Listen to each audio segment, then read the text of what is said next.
welcome back to another reading with Mr. White. I knew you'd come back. Do you know why? Because we are still reading the Nowhere Emporium. We're on chapter 28 and the last two chapters were amazing. If you haven't read all of this book with me, you need to go back, find the playlist, go back and watch it all from chapter 1, because let me tell you, this book is amazing and things are getting very, very exciting. So in the last two chapters we discovered that Mr. Silver fell in love with Vindictus Sharp's daughter many years ago.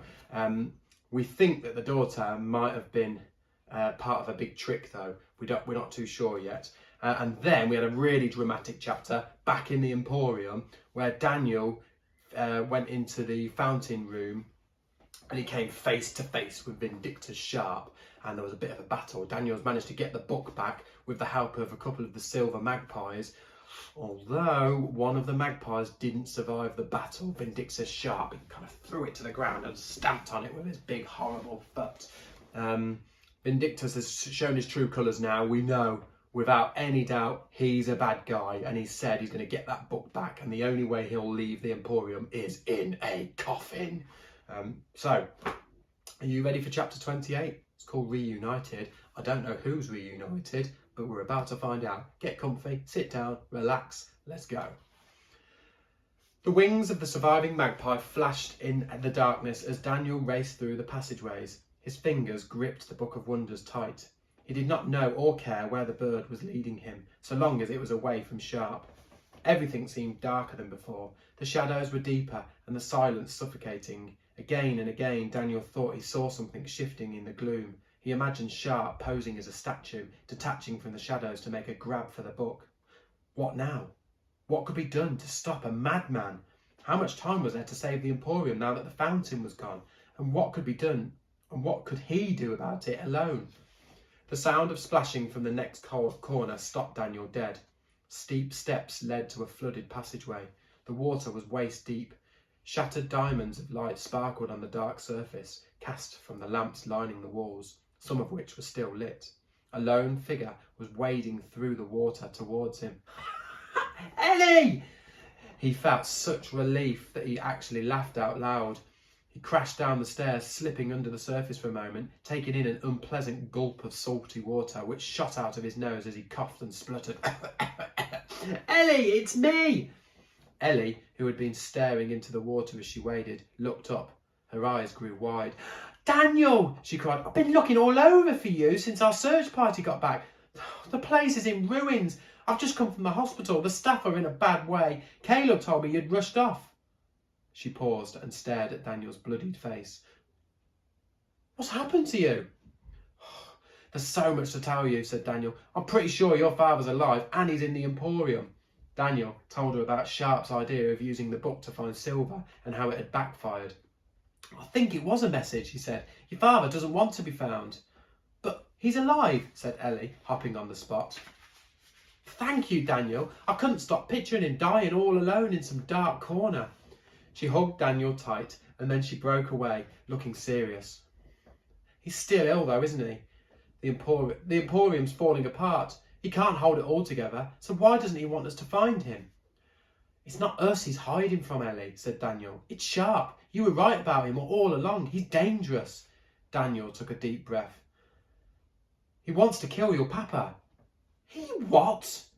Kill him and steal the Book of Wonders. That's why he's here. He's been chasing Mr. Silver for a long time. He's obsessed with the book. He'll do anything to have it. And the book won't work properly for him unless Mr. Silver hands it over or Sharp beats him for it. It's the reason your father makes the Emporium move around so much. He's running away. I think that's why people from outside can't see you. It's your papa's way of protecting you. I'll bet it's the reason he won't let you leave the shop too. It's all to keep you safe from Sharp.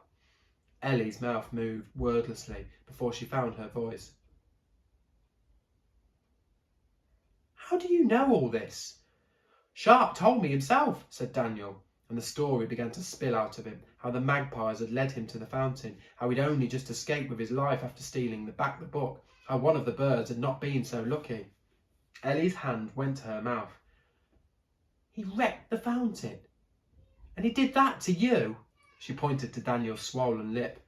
He could still taste the blood and the salt water nipped at the wound. I'm sorry, said Daniel. I've messed everything up. I should never have let him in. All I ever wanted to do was help.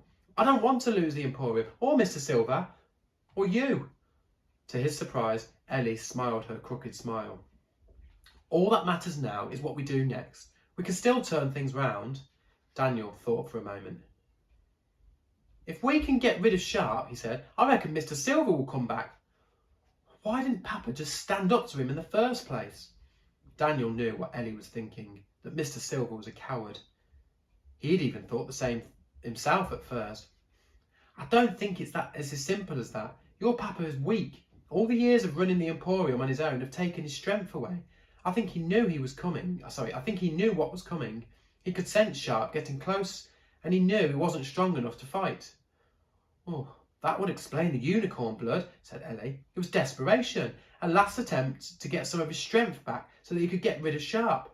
I think so, said Daniel, only something went wrong. Ellie stroked the walls of the Emporium. All these years I was sure he was keeping me in the shop so he wouldn't be lonely. I was always so angry at him. He's been protecting you. It's what they do, mums and dads. So what do we do? Said Ellie. How can we get rid of Sharp? Everyone's got a weak spot, said Daniel thoughtfully. We've got to find Sharp's. But how? It's not like we can go and have a chat with him, is it? Get his life story over a nice cup of tea and some Empire biscuits. He's dangerous. Life story? The words echoed in Daniel's ears. He stared at the book and began to flip through the pages, gathering speed as the idea properly formed. He had heard Mr. Silver's voice far off on the horizon of his memory from his very last lesson. I'm a fan of stories, a collector, and there is no greater story than that of life. The Library of Souls holds on its many shelves the life story of everyone who has ever lived, everyone who will ever live. Daniel stopped flipping, and there it was, staring back at him from the page in all of its dark, impossible glory. He flashed Ellie a clever smile. Who says we need to talk to Vindictus Sharp to find out about his past? He said. This is the Nowhere Emporium, Ellie. Follow me. Follow me? I'll definitely follow you, Daniel. What are you up to? That was another short chapter, wasn't it? I think we're going to do chapter 29 as well. It's called Stolen. We're going back in time to Edinburgh, July 1897. Let's go. Michelle Sharp giggled as she walked arm in arm with Lucian through the Emporium's growing number of corridors. What have you made for me this time? She said. It cannot be more beautiful than the Crystal Lake. Lucian allowed himself a smile. He had created a new wonder for Michelle every evening since they had met. One door led to a room made entirely from velvet smooth chocolate. Another revealed a trek through the branches of an enormous Christmas tree, the aromas of roasting goose, spiced mincemeat and coal dust dancing in the air. It had taken him all evening to create the music mine, a vast cavern dotted with brightly coloured jewels that filled the air with beautiful melodies when they were plucked from the walls. Oh, that reminds me, what room would you create? If you could create a room in the Emporium, what would it be? Let me know in the comments down below. And if your teachers have asked you to read this book, and I know lots of you have, why don't you let your teachers know what room you would build or create in the Emporium? Lucian led her up a staircase to a solitary door. What is it? She asked. Open it and find out, he said. She reached for the handle, opened the door and took a few hesitant steps into the room beyond. It's a garden, she said, barely able to speak through her amazement. She was right. It was a garden, an overgrown wilderness of plants and flowers and trees, but every petal of every flower was made of fire. The world inside this impossible room was dark, lit only by the flicker from the flaming plants, blues and greens, reds, yellows, oranges. It's a fire garden, said Lucian. I thought of you when I made it. He blushed as she turned and stared into his grey eyes. It's perfect, she whispered, and she began to wander around the garden. Lucian watched. You can touch the flames if you like. They won't burn. Michelle reached up, touching her fingertips to the flaming blossom of a tree. Burning cinders fell to the ground, but her skin did not burn, and she laughed and stared around like a child. I have a surprise for you, Lucian said. Another surprise? He took her arm, led her through an archway of creeping ivy to a clearing surrounded by apple trees, each apple a ball of softly glowing fire. In the centre of the clearing sat a table loaded with food. Lucian pulled out a chair for Michelle, keeping a keen eye on her as she sat. "Is something the matter?" he asked. "You look a little sad." She shook her head and smiled. "How can I be sad in a place like this?" Then she nodded to the feast. "May I try something? It looks so delicious."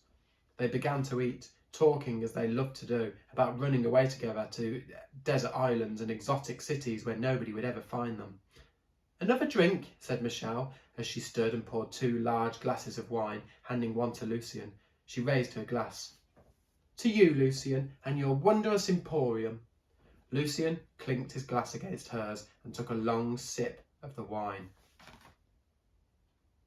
She's just poured him a glass of wine. And she's trying... Something not right, is there?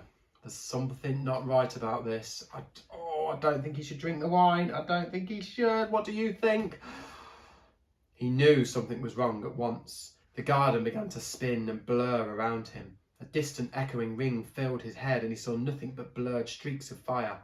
He dropped his glass and it shattered on the grass, wine spilling like blood. Lucian grasped at the table as the corners of his vision faded to black. The darkness began to close in around him. He was falling. The last thing he saw before he hit the floor was Michelle, his broken vision fragmenting her face into many pieces. He reached out for her. She did nothing but watch.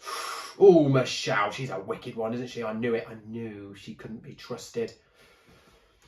Lucian was wakened by a slow, rhythmic pounding in his head. He screwed up his eyes to the surrounding fire plants, grabbed hold of the table and hoisted himself up. He did not know how long he had been unconscious. Every bit of him ached. The table lay as he remembered. There was half-finished plates of food and Michelle's wine glass lay empty beside her plate. Lucian's glass popped and snapped beneath his feet as he stumbled around.